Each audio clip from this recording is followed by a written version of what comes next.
What happens when the daughter of a billionaire walks away from everything, money, legacy, and power, to chase a dream no one believes in? Scroll down to read a story that proves your purpose can be louder than your last name. Camilla Aldridge had everything most girls only dreamed of: a last name that opened every door, a face that graced international magazines, and a lifestyle few could imagine. Her father, Lawrence Aldridge, was one of the world's most powerful billionaires, owner of a global tech empire with luxury hotels from Paris to Tokyo. She was expected to walk beside him into boardrooms, charity galas, and political dinners. Her future was predetermined: to inherit the throne of the Aldridge legacy. But behind the designer dresses, luxury cars, and glossy photographs, Camilla felt hollow. Her days were packed with schedules she didn't set, meetings she didn't enjoy, and smiles she didn't mean. Everyone around her saw a princess in a diamond cage. But she knew the truth: it was just a cage. She remembered once watching a street musician in Rome, who played the violin with his eyes closed, as if he could feel every note in his soul. Camilla, then only 17, had stood there transfixed for nearly an hour while her security detail shuffled impatiently.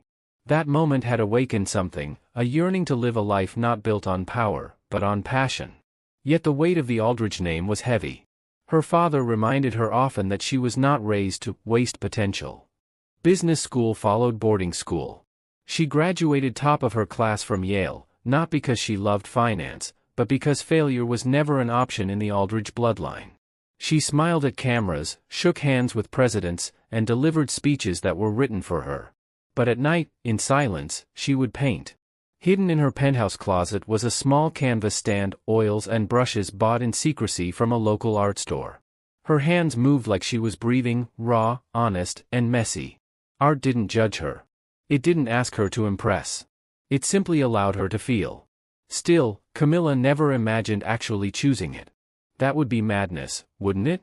It was during the annual Aldridge Foundation Gala that everything changed. Camilla, now 26, was the star of the evening, poised, perfect, draped in emerald silk. Her father stood beside her, speaking of the future CEO of Aldridge Enterprises, with pride and possessiveness. But all Camilla could hear was the scream inside her that had been getting louder for years. That night, as the cameras flashed and applause echoed, she froze. Her chest tightened, her vision blurred. She excused herself and walked out, not just from the ballroom, but from the life she never chose. The very next morning, the world woke up to shock headlines. Camilla Aldridge steps down from Aldridge legacy, pursues career in art. She had written her own public statement, something raw and fearless. "I was born into power. But I want to live in passion. I'm choosing to create, to feel, to be real, even if the world thinks it's a mistake." The reaction was volcanic. Social media exploded. Business forums mocked her.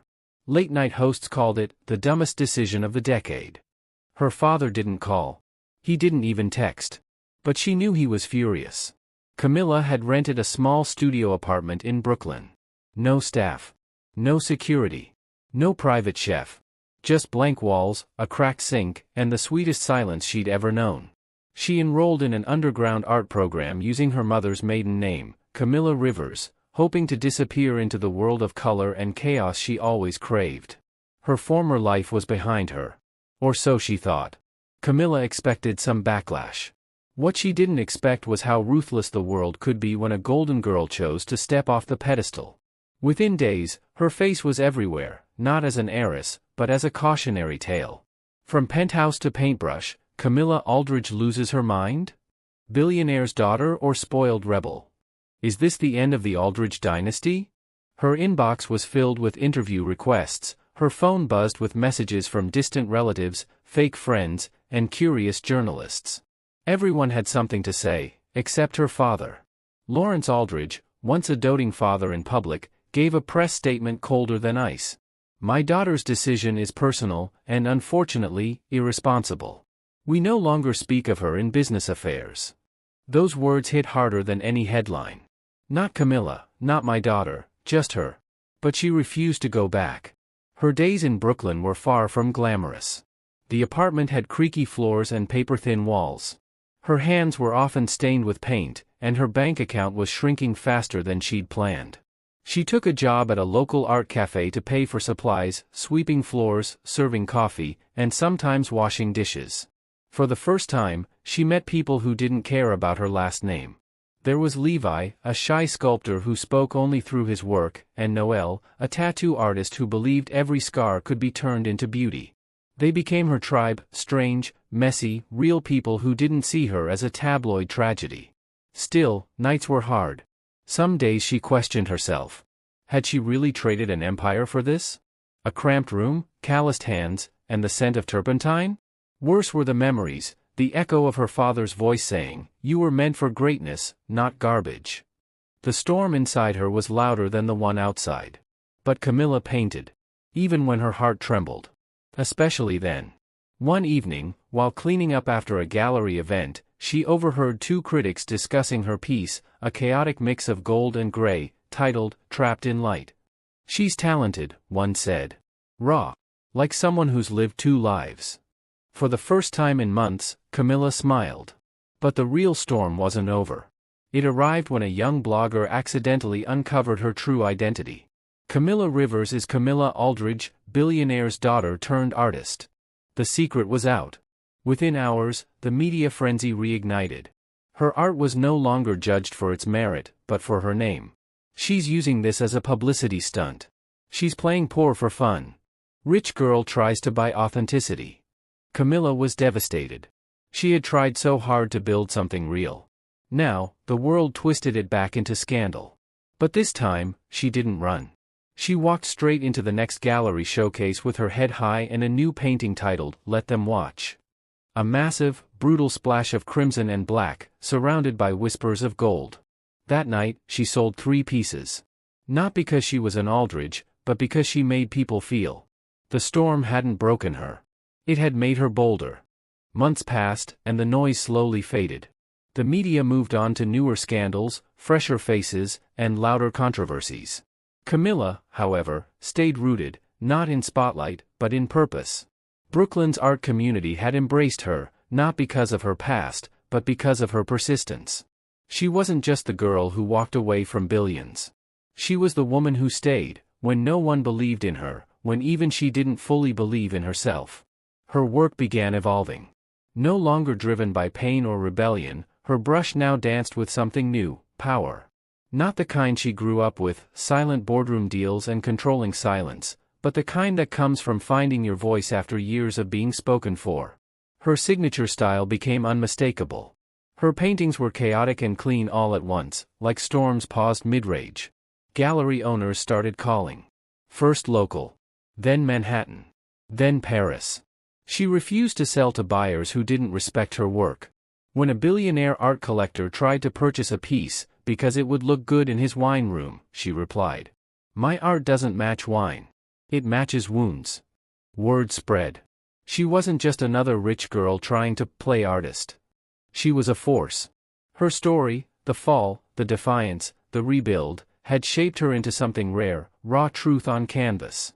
1 year after leaving her empire behind, she was invited to speak at a creative summit in Amsterdam. When asked how she transitioned from billion-dollar boardrooms to paint-splattered studios, she simply said, "I didn't fall from grace. I jumped out of a cage." Back in New York, a major gallery offered to host her first solo exhibition. Camilla titled it, "Inheritance." But it wasn't about money. It was about what we inherit from the world, expectations, guilt, silence, and how we choose what to keep, and what to burn. Every piece in that exhibit was a reflection of her journey. One room was filled with cracked mirrors and empty frames, symbolizing how she once saw herself through everyone else's eyes. Another room held a single painting titled Forgiveness, a swirl of blue and charcoal, haunting and tender. Most viewers didn't know it was about her father. He hadn't spoken to her in over a year. Until the night of her exhibition. She saw him just as the gallery was closing, a tall, composed figure in a gray coat, standing silently before her painting. Their eyes met. No words. No accusations. Just the kind of silence that meant everything. He didn't say he was proud. He didn't apologize. But he stayed.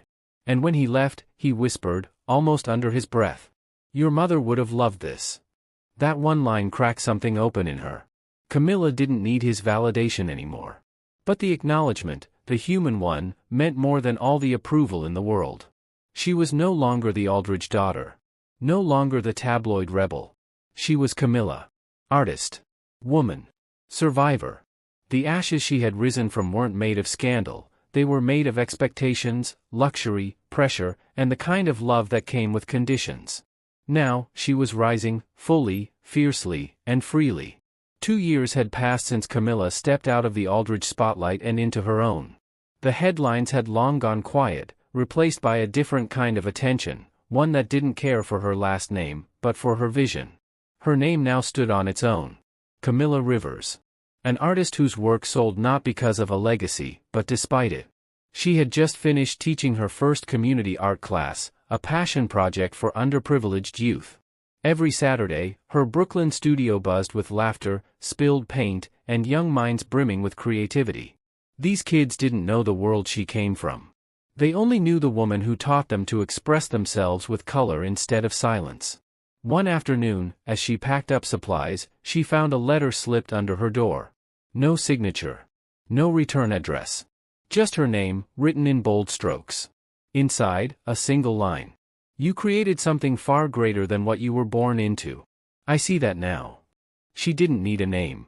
She knew it was her father. It wasn't an apology. It wasn't praise. But it was something. And maybe that's all she needed.